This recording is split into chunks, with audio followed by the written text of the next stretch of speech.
Bueno, hermanos, estamos continuando con esta serie sobre los retos del siglo XXI, desafíos, y no podíamos pasar por alto este tema tan importante. No estoy diciendo que es obligación que venga en nuestra generación, en nuestro siglo, pero no hay ninguna razón para que no ocurra o pueda ocurrir en nuestro siglo. El retorno del Señor por su iglesia es un evento inminente. Y cuando hablamos de inminencia, estamos hablando de un suceso sin señales. Es el próximo acontecimiento en el calendario profético de Dios. Es la esperanza bienaventurada en la cual, como dice Pablo a los tesalonicenses, podemos animarnos unos a otros, alentarnos unos a otros, consolarnos unos a otros, porque la Biblia nos dice que antes que Dios desate su ira sobre un mundo impenitente, vendrá a recoger a su pueblo. Padre, en esta hora nos ponemos en tus manos y te suplicamos que tú nos guíes con tu espíritu y que el poder de tu palabra sea la que hable en esta hora. En el nombre de Jesucristo. Amén. No enseña la Biblia en ninguna parte, a pesar de que algunos nos han adjudicado a los que creemos en el dispensacionalismo, que enseñamos que hay 3 venidas. No, la Biblia solo enseña que hay 2 venidas del Señor Jesucristo. La primera, todos las conocemos, está registrada en la Biblia. La segunda, también está llena de promesas la Biblia acerca de esta segunda venida de Cristo. Pero esta segunda venida de Cristo se va a realizar a la luz de la Biblia en 2 fases. La primera, en ella, millones de personas van a desaparecer de la faz de la tierra en cualquier momento, en menos de un milisegundo.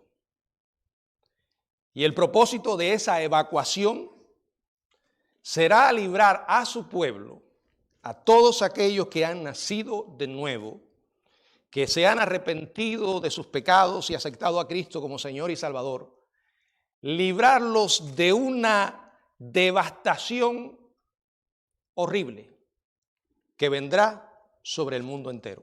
No estoy dándole los titulares o el resumen de un libro de ciencia ficción inundado de teorías conspirativas. Les estoy hablando de la Biblia, de su último libro, de aquel que el apóstol Juan dijo: bienaventurados los que leen, entienden y guardan las palabras de esta profecía, porque el tiempo está cerca. Palabras de Apocalipsis 1:3. En ese libro de Apocalipsis, su mayor parte, desde el capítulo 6 hasta el capítulo 19, contiene un registro de los juicios de Dios sobre un mundo rebelde en los que Dios va a derramar su ira sobre el mundo entero. Miren, entender este tema del arrebatamiento de la iglesia y la gloriosa verdad de que no participaremos de él, logré entenderlo cuando, después de estudiar el libro de Apocalipsis, comprendí que la mayor parte de ese libro, del 6 hasta el 19,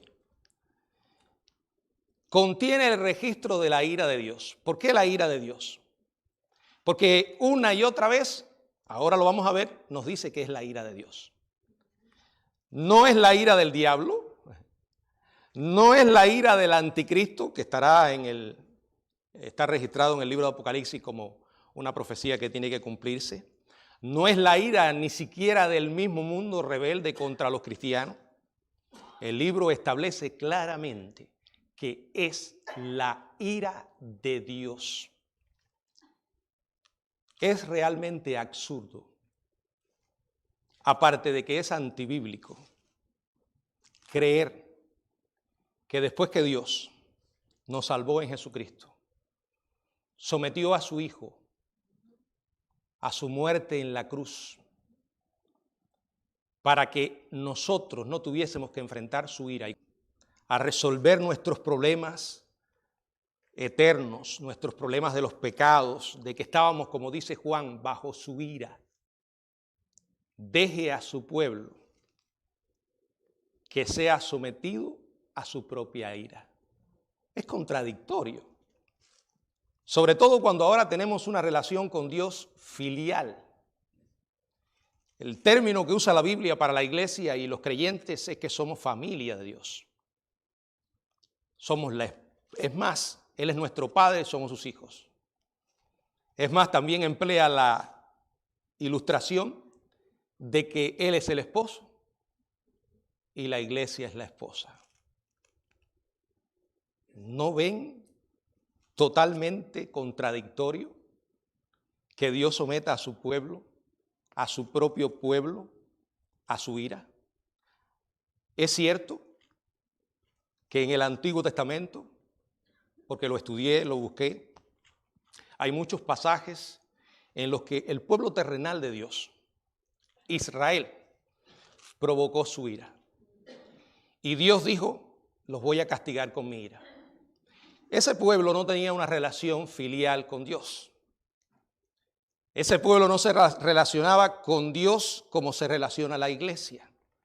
Ese pueblo no era la esposa del Señor y mucho menos su familia. Ahora, después que vino Cristo, en la gracia divina, comenzó la iglesia a tener una relación salvadora con Cristo en la que hemos sido adoptados como parte de su familia. Después de haber entendido de qué se trata el libro de Apocalipsis, en los capítulos del 6 al 19, y comprender que todo ese registro es de lo que la Biblia llama la tribulación o la gran tribulación, o los 7 años de tribulación, o como se llama en otras partes el tiempo de angustia de Jacob, como un registro de la ira de Dios en la que va a disciplinar a Israel también. Someta a su iglesia a esto. Nosotros no esperamos el juicio de Dios. Nosotros no esperamos los sellos, las trompetas, las copas, que claramente el libro de Apocalipsis registra que es la ira del Padre y del Cordero. Y como es un evento que esperamos en cualquier momento, porque Pablo a los tesalonicenses en el capítulo 4 decía, luego nosotros los que hayamos quedado, él pensaba que estaría vivo cuando Cristo viniera por la iglesia. Entonces, si él pensaba que estaría vivo, él no estaba esperando un anticristo. Él no estaba esperando un falso profeta. Él no estaba esperando la marca de la bestia. Él no estaba esperando que lo persiguieran, aunque murió de esa manera, y lo decapitaran, como dice el libro de Apocalipsis, que morirán los mártires de la tribulación. Era un evento que podía ocurrir en cualquier momento. Si usted cree que la iglesia tiene que pasar por la tribulación, entonces ya no es un evento inminente. Ya no estará esperando que en cualquier momento el Señor regrese por su iglesia. Ya no será un motivo, como dice Tesalonicenses, para que nos alentemos unos a otros, para que nos consolemos unos a otros. Estará esperando al anticristo, al falso profeta, estará esperando la marca de la bestia y estará esperando, en fin, la ira de Dios. Cuando el sexto sello se abre en Apocalipsis 6, 12, los que están en la tierra tratan de esconderse y le piden a las piedras y a las montañas que caigan sobre ellos y que los escondan, dice, de la ira del Cordero. ¿Quién es el Cordero? El Señor Jesús. Pues el gran día de su ira ha llegado. Y preguntan, ¿quién podrá sostenerse en pie? Fíjense si era esa ira grande, fíjense si era única, que ellos se preguntaban quién podía quedar en pie. Esto aparece registrado en Apocalipsis del 12 al 17. Trate de anotar estos versículos y después observe. Apocalipsis capítulo 11, verso 18 declara, tu ira ha venido. Apocalipsis capítulo 15, verso 1 nuevamente nos dice estas palabras relacionadas con la ira. Vi en el cielo otra señal grande y admirable, 7 ángeles que tenían las 7 plagas postreras, porque en ellas se consumaban la ira de Dios. Apocalipsis capítulo 4, verso 10. Él también beberá del vino de la ira de Dios, que ha sido vaciado puro en el cáliz de su ira. 2 veces la palabra ira, y habla de la ira de Dios. Son los 7 años de tribulación y habla de ellos como la indignación e ira de Dios. Apocalipsis capítulo 16, verso 1. Oí una gran voz que decía desde el templo a los 7 ángeles: id y derramad sobre la tierra las 7 copas de la ira de Dios. Dios va a derramar su ira sobre un mundo incrédulo, pero Dios llevará a su pueblo al cielo antes de desatar su ira sobre estos rebeldes impíos. Es el pasaje que leímos como parte de la lectura devocional en la primera carta a los tesalonicenses, en el capítulo 4, verso 17, donde dice: luego nosotros, Pablo se incluía, él pensaba que podía estar vivo cuando esto ocurriera, y no fue que se equivocó. Lo que significa es que él creía que podía venir en cualquier momento. Acuérdense que este hombre está hablando, escribiendo esta carta bajo inspiración divina. Luego nosotros, los que vivimos, los que hayamos quedado, seremos arrebatados. Para aquellos que dicen que el arrebatamiento no está en la Biblia, examinen este texto. Seremos arrebatados juntamente con ellos en las nubes para recibir al Señor en el aire, y así estaremos siempre con el Señor. Y luego dice: por tanto, alentaos unos a otros con estas palabras. Si realmente tuviéramos que pasar por este preinfierno que nos dice la Biblia, no cabría mucho esas palabras de Pablo en este verso 18. En el libro de Sofonía, en el capítulo 1, verso 15, el profeta se refiere a la tribulación y la llama un día de ira. ¿Sobre quién vendrá esta ira? Sobre los hijos de desobediencia. Efesios capítulo 5, versos 5 y 6, leemos estas palabras. Efesios 5, 5 y 6. Estos hijos de desobediencia están describiendo personas impías, incrédulas, vidas caracterizadas por una permanente práctica del pecado, con un estilo de vida rebelde y desobediente. Miren lo que dice el verso 5 del capítulo 5 de la carta a los Efesios: porque sabéis esto, que ningún fornicario o inmundo o avaro que es idólatra tiene herencia en el reino de Dios y de Cristo. Verso 6: nadie os engañe con palabras vanas, porque por estas cosas viene la ira de Dios sobre los hijos de desobediencia. Entender que la tribulación se trata de la ira de Dios resolvió mis dudas sobre si la iglesia estará o no en ese evento. Además, creo con todo mi corazón que el rapto de la iglesia es un apéndice de la salvación. ¿Qué quiero decir con esto? Que lo que la Biblia habla, glorificación, comienza con eso. Y en Romanos capítulo 8 está esa cadena de salvación donde está la glorificación y no hay ruptura. En otras palabras, la Biblia enseña la seguridad eterna. La Biblia enseña que una vez que una persona ha nacido de nuevo, no perderá su salvación jamás. Primero, porque no se la ganó. Segundo, porque no dependió absolutamente de ninguna buena obra. Fue por la gracia. Estoy salvo y a mí me da una inmensa paz saber que no es por lo que hice, es por lo que Él hizo. Ahora, si el Señor comenzó esa obra, la va a terminar.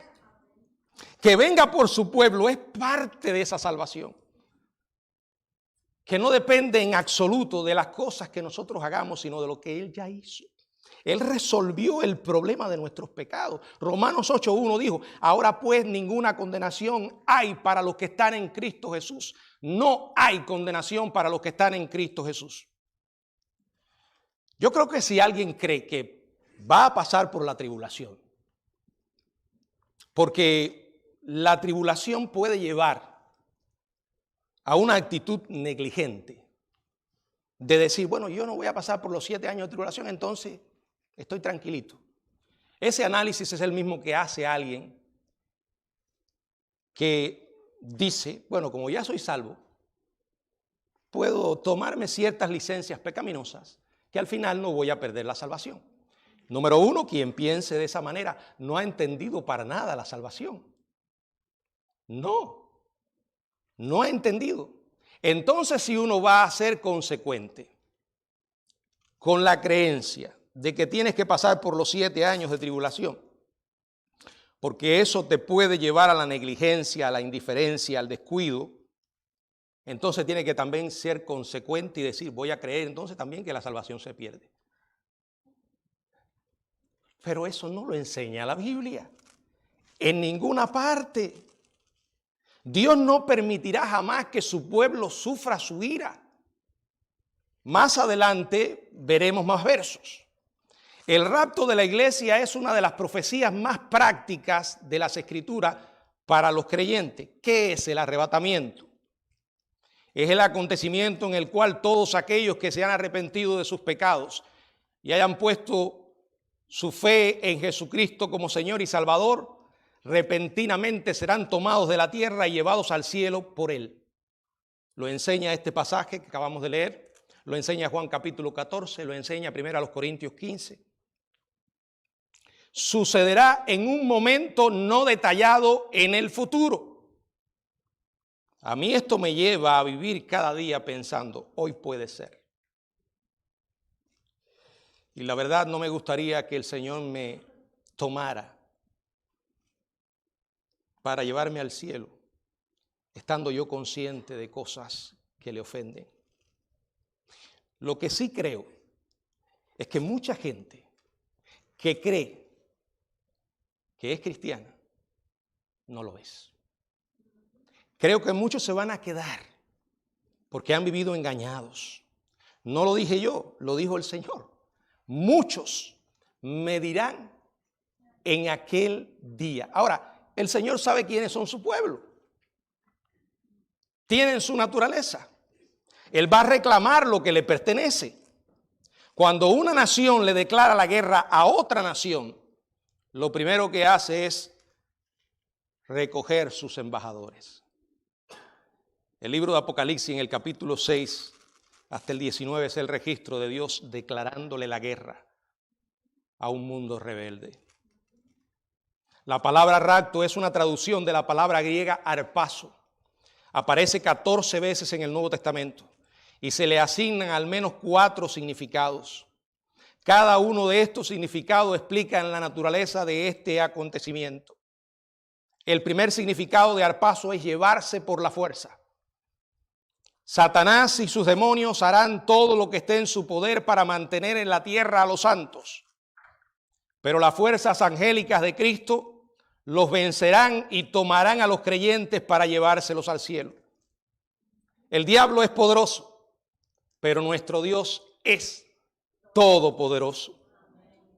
Segundo significado, reclamar para uno mismo ansiosamente. Al final de esta era de gracia, nuestro bendito Señor vendrá a reclamar a los suyos. Somos su familia, lo dice la Biblia. ¿Cómo vas a pedirle a Dios que haga con su familia lo que tú no eres capaz de hacer con la tuya? Estos pensamientos pueden que sean muy humanos, pero no llegaron del aire. Dios los puso en nuestro corazón al darnos una familia. Somos su familia, somos su pueblo. Él nos redimió por su preciosa sangre, nos compró para sí y vendrá a tomarnos para que estemos con Él. En la segunda carta a los tesalonicenses, en el capítulo 2, verso 1, dice, pero con respecto a la venida de nuestro Señor y a nuestra reunión con Él. Tercer significado es arrebatar rápidamente. Esta definición hace hincapié en la naturaleza repentina de este evento. La Biblia dice que será en un abrir y cerrar de ojos. El Señor llamará a los creyentes para compartir su gloria. Ningún hijo de Dios será dejado atrás. De la misma manera que ningún hijo de Dios tendrá que ir al infierno. No importa lo que digan los predicadores del ciberespacio o los llamados influencers cristianos que aparecen en YouTube y que corren detrás de tus likes. Hermanos, examine toda enseñanza a la luz de la Biblia. Y si no conoces la Biblia, no clasifiques esa enseñanza como bíblica. No importa de quién venga ni cuán popular sea ese predicador. Muchos de los que supuestamente están en las redes sociales defendiendo la sana doctrina han perdido el enfoque en que ya no corren detrás de defender la sana doctrina, sino de los likes. Que los algoritmos de Facebook y YouTube les sean favorables. ¿Saben por qué? Porque eso es billete. Y créanme que da. Algunos youtubers que no tienen nada que ver con el cristianismo se han comprado ranchos, se han comprado fincas. Gracias a los que les siguen, muchos de los cuales no tienen cosa útil que hacer y escuchan todo lo que digan. Pero esa misma mentalidad existe dentro del cristianismo. El Señor nos mandó a defender la sana doctrina, pero el lugar principal para hacerlo es en el púlpito si eres pastor. Y si puedes usar un medio social, muy bien.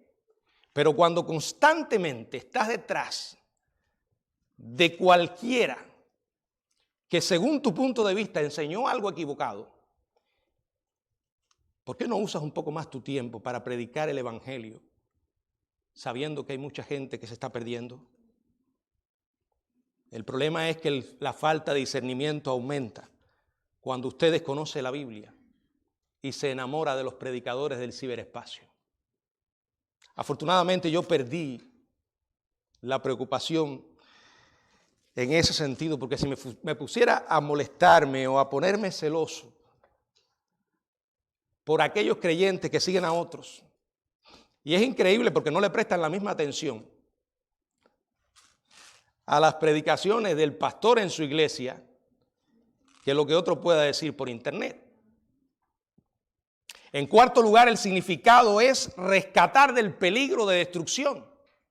Ese significado proporciona un fuerte apoyo para la creencia de que la iglesia será guardada del peligro y de la destrucción, de la tribulación. Nunca, escuche bien, nunca Dios en la Biblia hizo pasar a su pueblo por la ira, a su verdadero pueblo, al que está unido por un lazo espiritual. Les voy a poner un ejemplo. En el libro de Isaías, en el capítulo 26, versos 20 y 21, dice la palabra: anda, pueblo mío, entra en tus aposentos, cierra tras ti tus puertas, escóndete un poquito, por un momento, en tanto que pasa la indignación. Porque he aquí que Jehová sale de su lugar para castigar al morador de la tierra por su maldad contra él. Y la tierra descubrirá la sangre derramada sobre ella y no encubrirá ya más a sus muertos. Por cierto, este libro, estos versículos le están hablando a Israel. Están hablando al Israel escatológico. O sea, al Israel del fin, al verdadero Israel, a aquellos que sí van a pasar por la tribulación, pero se van a convertir. Y Dios los va a proteger, porque es un principio. A ellos los va a proteger en medio de la tribulación. Y también en el libro de Daniel, en el capítulo 12, verso 1, hay una promesa para los convertidos de la tribulación. Daniel 12:1, en aquel tiempo se levantará Miguel, el gran príncipe que está de parte de los hijos de tu pueblo, y será tiempo de angustia, cual nunca fue desde que hubo gente hasta entonces, pero en aquel tiempo será librado tu pueblo y todos los gentiles que se conviertan, que se hallen escritos en el libro. ¿Saben cuál es este libro? El libro de los salvos. Es una referencia al libro de la vida. Es una promesa de liberación para los convertidos de Israel y los gentiles en aquellos días. Los dos acontecimientos más importantes de la historia mundial son la primera y la segunda venida. Damos una gran atención a la primera, y debe ser, pero la segunda venida de Cristo no merece menos respeto. De hecho, cada profecía en la Biblia sobre el nacimiento de Cristo, su primera venida, por cada profecía sobre estos temas, hay 8 sobre su segunda venida. A mí me dice que esto es extremadamente importante. Los 260 capítulos del Nuevo Testamento contienen 318 referencias a la segunda venida de Cristo. Como dije, tiene 2 etapas. Primero, Él vendrá de repente en el aire para arrebatar a los suyos. Eso es rapto, que no tendrá nada de secreto. El mundo va a estar muy enterado cuando esto ocurra. Es el arrebatamiento de la iglesia. Se va a producir antes de la tribulación que vendrá sobre la tierra. La tribulación, como dijimos, será un periodo extenso de ira, horror, agonía y devastación, como ninguna otra cosa que se haya visto o imaginado jamás. Quiere decir que tribulación no es las tribulaciones. Gran tribulación no es las tribulaciones que sí enfrentamos. Mateo capítulo 24, verso 21. Dice la palabra del Señor, Mateo 24, 21. Porque habrá entonces gran tribulación. Es única. Dice que no ha habido, como no ha habido desde el principio del mundo hasta ahora, ni la habrá. Quiere decir que esto no ha ocurrido. Apocalipsis capítulo 7, verso 14. Dice la palabra de nuestro Dios: yo le dije, Señor, tú lo sabes. Y Él me dijo, estos son los que han salido de la gran tribulación y han lavado sus ropas y las han emblanquecido en la sangre del Cordero. El libro de Jeremías en el capítulo 30. Jeremías capítulo 30, verso 7, dice la Biblia: ah, cuán grande es aquel día, tanto que no hay otro semejante a él. Tiempo de angustia para Jacob. Esto es una expresión para referirse a la tribulación también. Pero de ella será librado. El rapto es la provisión de Dios para que sus santos escapen de la tribulación. Es importante hacer una clara distinción entre tribulaciones y los 7 años de tribulación, como enseña la Biblia. El Señor no dijo en ninguna parte que los creyentes tenemos un salvoconducto que nos guarda de toda tribulación. No. Es más, la Biblia enseña todo lo contrario. La Biblia nos dice que tenemos garantizadas tribulaciones, persecuciones. En Juan capítulo 16, en el verso 33, el Señor dijo estas palabras: en el mundo tendréis aflicción, pero confiad, yo he vencido al mundo. No es un tal vez, no es un quizás, délo por seguro. En Hechos capítulo 14, verso 22, también encontramos estas palabras. Hechos 14, verso 22, confirmando los ánimos de los discípulos, exhortándole a que permaneciesen en la fe y diciéndole: es necesario que a través de muchas tribulaciones entremos en el reino de Dios. Es absurdo, nuevamente, o es una cañona, como decimos los cubanos, forzar que estos versos que hablan de tribulaciones signifiquen lo mismo que tribulación. Pero sí los usan descaradamente para decir, vamos a pasar por la tribulación. El gran problema es que con esa creencia, por eso yo tomo esto tan serio, se destruye la inminencia.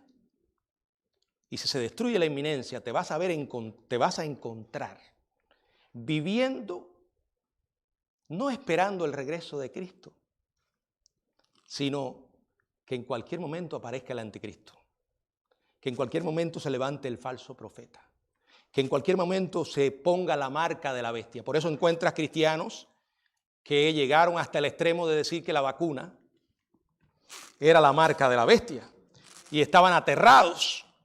Eso es un profundo error teológico. Romanos 5:3. Y no solo esto, sino que también nos gloriamos en las tribulaciones. Hay tribulaciones, habrán tribulaciones, hay hermanos en el mundo que las están enfrentando.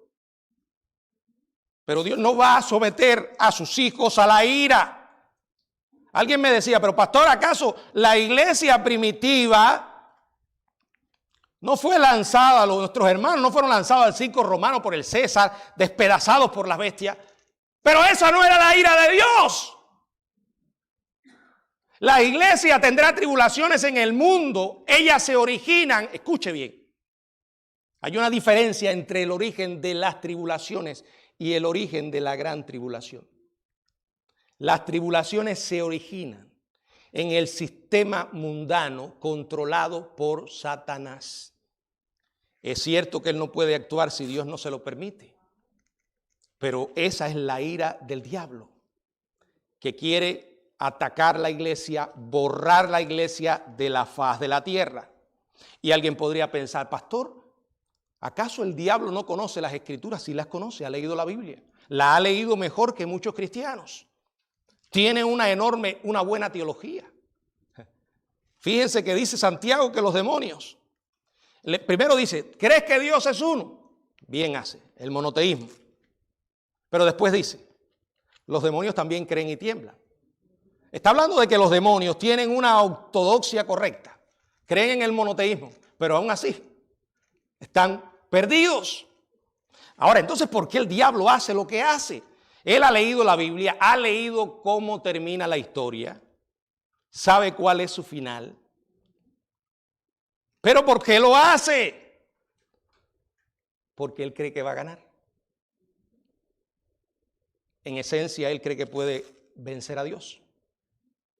Eso no es diferente de lo que pensó al principio, cuando comenzó todo, que dejándose llevar por su egoísmo y orgullo diabólico, dijo, ¿por qué yo tengo que estar aquí y no allí donde está Él? Junto a las estrellas. Allí pondré mi trono. Seré semejante al Altísimo. Y eso fue lo que provocó la caída de Satanás y todos los que le seguían. Es que eso es el diablo. El orgullo por excelencia. Una persona orgullosa está envenenada por el diablo. Al final pierde la capacidad para darse cuenta de sus propias debilidades. Y esto es lo que pasa con Satanás. Él cree que puede ganar. Los 7 años de tribulación que vendrán sobre la tierra se originan en el cielo. Es la ira del Dios vivo. Por cierto, el Dios vivo se enoja, se indigna, se llena de ira. El Antiguo Testamento acompaña la palabra ira con otra palabrita que aparecen muy junticas una y otra vez. Se encendió la ira. La ira de Dios se enciende. En otras palabras, Dios va a responder a la rebeldía de este mundo. en un juicio contra los pecadores durante ese tiempo. La tribulación que el Hijo de Dios experimenta viene de un mundo gobernado por la mentalidad del diablo, Satanás. Por eso te encuentras gobiernos y autoridades que sus mentes y corazones están controladas por el diablo y persiguen la iglesia, persiguen a los cristianos, porque han sido envenenados por una ideología diabólica que está en contra de la familia, que está en contra de la iglesia, que está en contra de todos los valores que los cristianos sustentan. Es el diablo. La tribulación que vendrá a este mundo vendrá de Dios. Como dice Apocalipsis 3:10, bien vendrá para probar a los que moran en la tierra. Segundo, como dice Apocalipsis 15:7, será derramada sobre los infieles. Tercero, será para destruir, como dice Apocalipsis 11:18, destruir a los que destruyen la tierra con sus pecados. El Dios de la Biblia es consecuente con su naturaleza. No es que Dios se complace en la perdición de los impíos. No es un Dios que siente placer en hacer juicio. Es el Dios que amó tanto al mundo que envió a su Hijo para dar una esperanza a los pecadores. Pero aún así muchos rechazan la cruz. Muchos rechazan esa muerte. ¿Cuánto mayor castigo pensáis que merecerá el que tuviere por inmunda la sangre del pacto, el que despreciare al Hijo de Dios? Ya no queda otro sacrificio, ya no hay otra esperanza. Ya Dios lo hizo y Él no va a volver su rostro ante la maldad humana. Y no, la ira de Dios no comenzará a desplegarse solo en el infierno por una eternidad. Comenzará antes, en la tribulación. Por eso Jesús regresará inmediatamente para llevarse a su pueblo. Primera a los Tesalonicenses 4:17. Un verdadero cristiano haya consuelo en esta verdad, como lo dije en el verso 18, porque dice en 1 Tesalonicenses 4:18, alentaos, consuélense con estas palabras.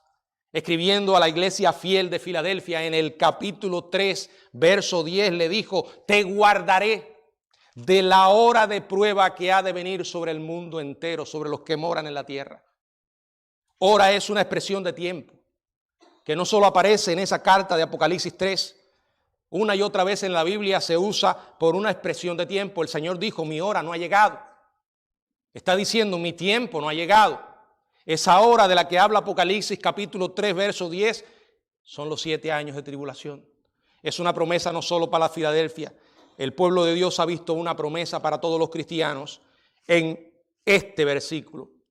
Alguno dirá, pero no era una carta a las 7 iglesias. No le estaba hablando a una iglesia específica. Qué bueno, ¿verdad?, que algunos están tan pendientes de esos detalles. Pero se les olvida que eso mismo hacen con otras partes de la Biblia. Es verdad que un versículo tiene una sola interpretación, pero tiene varias aplicaciones. Y hay mensajes que van más allá de aquellos lectores originales, porque eso es lo que hace el pueblo cristiano con la Biblia una y otra vez. Pero claro, ellos se acuerdan de eso cuando les conviene, ¿no? Nuestro Dios, dice la palabra, que no nos ha puesto para ira. En la primera carta a los Tesalonicenses, en el capítulo 5, verso 9, porque no nos ha puesto Dios para ira, sino para alcanzar salvación por medio de nuestro Señor Jesucristo.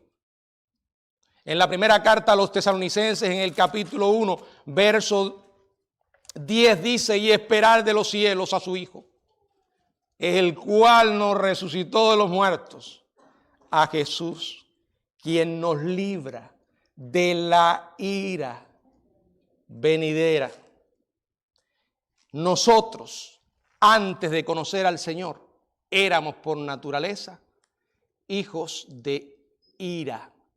Esa es la condición que viven hoy muchos sin Jesucristo. La palabra de Dios en Efesios 2, verso 3 dice, entre los cuales también nosotros vivimos en otro tiempo en los deseos de nuestra carne, así vive la gente sin Dios, haciendo la voluntad de la carne y de los pensamientos. Y éramos por naturaleza hijos de ira. Éramos hijos de ira. Es para esos hijos de ira que vendrá la tribulación. Romanos 5:9 dice, estando ya justificados por su sangre, por él seremos salvos de la ira. Sí, vamos a enfrentar tribulaciones, pero no la tribulación. ¿Saben qué marca la gran diferencia? Arrepentirse y creer en Jesucristo como Señor y Salvador hace la gran diferencia. Hace la gran diferencia en mi eternidad. Hace la gran diferencia en el cielo como un lugar glorioso al que iremos por lo que Él hizo. Pero hace también la gran diferencia en que nos iremos con Él cuando Él venga por su pueblo. No será dejado atrás un solo hijo de Dios, pero sí serán dejados atrás muchos que vivieron tan engañados, sin estar seguros de haber nacido de nuevo. ¿De qué te asombras si las iglesias hoy están llenas de personas así? Nunca se han arrepentido de sus pecados, no han entendido de qué se trata. La segunda etapa de la venida de Cristo al final de la tribulación es la manifestación gloriosa. Apocalipsis 19 habla sobre este evento. Por cierto, este evento es el que los profetas del Antiguo Testamento hablaron una y otra vez. Ellos no veían la segunda venida como dos fases. Lo veían como un solo evento. No se asombre. Así sucedía con las profecías sobre la primera venida. Fíjense que cuando Cristo apareció y comenzó a decir que iba a morir, los judíos no entendían eso, porque habían oído hablar del Mesías que vendría a establecer un reino físico en la tierra y no podían concebir que viniera primero a morir. Los gaps o las separaciones en muchas profecías existen y solo se pueden entender con la revelación progresiva. Con la revelación progresiva en que fue dada la Biblia. La Biblia es el registro de una revelación progresiva. O sea, lo que conocía a alguien en el Antiguo Testamento no es lo que conocía a alguien ya después que fue revelado el Nuevo Testamento, porque Dios fue dando más y más. Por eso los profetas hablaron casi exclusivamente sobre la segunda etapa. Y es obvia la razón. La segunda etapa es el acontecimiento final y climático de la historia presente. Mientras que la primera, el arrebatamiento, es un acontecimiento, una fase preliminar que prepara el escenario para la segunda fase. También hay otra razón. Los profetas no veían con claridad la primera etapa. Su perspectiva sobre el futuro era incompleta, negándoles la claridad para ver este periodo de 7 años que separaba la primera de la segunda fase. Además, la Biblia dice en el Nuevo Testamento que el arrebatamiento de la iglesia es un misterio, dice Pablo. Y un misterio no es algo místico, imposible de entender o solo entendible para unos pocos elegidos. La palabra misterio en la Biblia significa una verdad que no había sido revelada antes, o sea, en el Antiguo Testamento. Por ejemplo, la iglesia es un misterio. No se habló de la iglesia en el Antiguo Testamento. Se habló de la iglesia en el Nuevo. Y así podríamos poner otros ejemplos. Voy a tratar de ilustrarle lo que quiero decir. Si alguna vez usted ha viajado hacia el oeste, desde Texas, cruzando las llanuras norteñas de Nuevo México, hacia lo que se conoce como las montañas rocosas de Colorado. No he tenido el privilegio de ir, encontré esta ilustración. Alguien habla de esta, y fue alguien que ha ido varias veces. Y dice que si usted viaja hacia el oeste, desde Texas, cruzando las llanuras norteñas de Nuevo México, hacia las montañas rocosas de Colorado, sabrás que la distancia, cuando tú miras, esas montañas desde la distancia, se nubla cada detalle y se allana la perspectiva. Puedes ver en la distancia que tienes ante ti lo que parece ser una sola montaña con dos picos. Pero a medida que vas en tu auto y te vas acercando, de pronto descubres que no es una montaña con dos picos, son dos montañas. Una ligeramente separada, una ligeramente delante de la otra y separada. Desde su perspectiva de la distancia del tiempo, los profetas veían los dos picos de la segunda venida como una sola montaña. La identificaron como la segunda venida de Cristo, con sus santos. Pero no vieron que había otra montaña antes, la segunda venida de Cristo por sus santos, y que ambas montañas estaban separadas por el valle de la tribulación. Hay muchas diferencias que distinguen las dos etapas del regreso de nuestro Señor. Algunos han escrito o han descrito la diferencia entre el arrebatamiento y la manifestación gloriosa de esta manera. El rapto es un movimiento de la tierra hacia el cielo. La segunda venida o en la manifestación gloriosa, la segunda fase, es un movimiento del cielo a la tierra. El enfoque de este mensaje estará en esa segunda fase. El hecho de que los profetas no identificaron el rapto de la iglesia no disminuye su importancia. Muchos pasajes hablan sobre esto. El Señor, impartiendo verdad sobre él, dijo que era una revelación en la primera carta a los Corintios.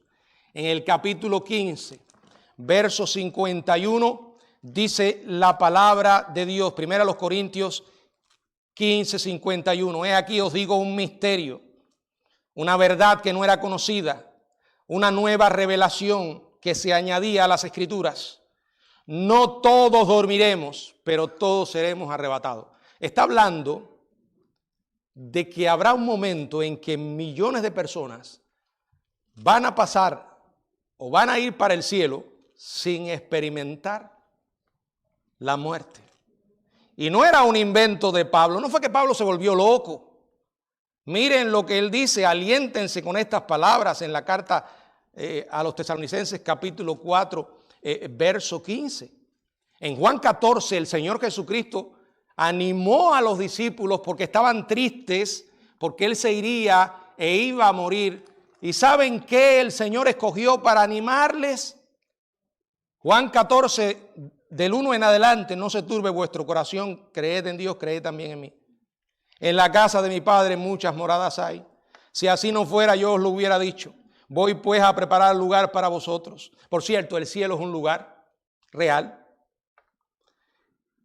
para personas reales, con cuerpos reales, haciendo cosas reales. No es un estado nebuloso en el que solo estaremos cantando himnos, como algunos describen. Adoraremos al Rey, cantaremos al Rey, pero no es lo único que vamos a hacer en el cielo. Verso 3, y si me fuere y os preparare el lugar, vendré otra vez y os tomaré a mí mismo. No dice que es para enfrentar la tribulación, para que donde yo estoy, vosotros también estéis. Si el Señor viene hoy, ¿estás preparado? Él dijo, vengo pronto.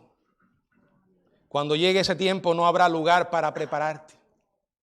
¿Y qué hace la enorme diferencia? Jesucristo. Arrepentirte y creer en Él como tu Señor y Salvador. No solo perdona tus pecados para que tengas la seguridad del cielo, sino también la enorme seguridad de que cuando Él venga, me vaya con Él. Pero también hay una gran diferencia para aquellos que ya somos cristianos. Es cierto que el Señor viene por nosotros, pero lo que va a ocurrir cuando Él venga por nosotros es que nos va a llevar al cielo y va a pedir cuenta de lo que nosotros hemos hecho en el cuerpo, sea bueno o sea malo. La palabra del Señor dice en Juan, primera de Juan, es lo que se llama el tribunal de Cristo, lo que estoy mencionando. Primera de Juan, capítulo 2, verso 28. Dice la palabra: y ahora, hijitos, permaneced en Él, para que cuando se manifieste tengamos confianza, para que en su venida no nos alejemos de Él avergonzados. Miren, creer en esto,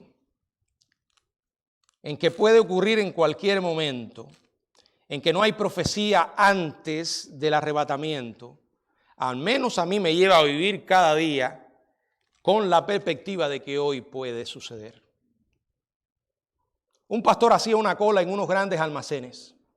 Una mujer justo delante de él estaba impidiendo que la cola avanzara. Ella tenía una petición totalmente inusual. La noche anterior la tienda le había cobrado un sacapuntas, pero ella se había llevado 2. Compró 2, pero solo le cobraron 1. Esa mujer regresaba ahora a pagar el sacapunta que no le habían cobrado. El cajero no sabía cómo corregir el error. El encargado, tan desconcertado, le pidió a la mujer que se quedara con los 2 sacapuntas sin pagar el segundo. Realmente no merecía la pena todo el papeleo que había que hacer. El pastor siguió a la mujer fuera de la tienda y le preguntó: perdone usted, pero yo tengo que hacerle esta pregunta. ¿Por qué es usted una persona tan meticulosamente honesta? Ella le contestó: mire, señor, no sabía que era pastor. Como están las cosas en este mundo, yo creo que cualquier momento se va a producir el arrebatamiento. Y no quiero que ese día el Señor me encuentre con un sacapuntas robado. Cristo puede regresar en cualquier momento por su iglesia. ¿Estamos preparados? ¿Estamos permaneciendo en Él para estar confiados y no ser avergonzados? Amado hermano, mantén tus pies en la tierra, pero tu corazón en el cielo. Piensa, este puede ser el día. Permanece con tus maletas hechas mientras obedientemente cumples tus responsabilidades presentes. Hablo de esto porque cuando se nos olvida esto, es porque también se nos ha olvidado que en cualquier momento podemos morir, ¿no? Y se nos olvida, porque el diablo sabe cómo distraernos. Hermanos, alimentemos nuestra fe y vivamos para el Señor como si fuera el último. Jesucristo nos dio la posibilidad de que, a pesar de sufrir y experimentar persecución, podemos descansar en que nuestros pecados pasados, presentes y futuros han sido perdonados gracias a lo que Dios hizo en Jesucristo.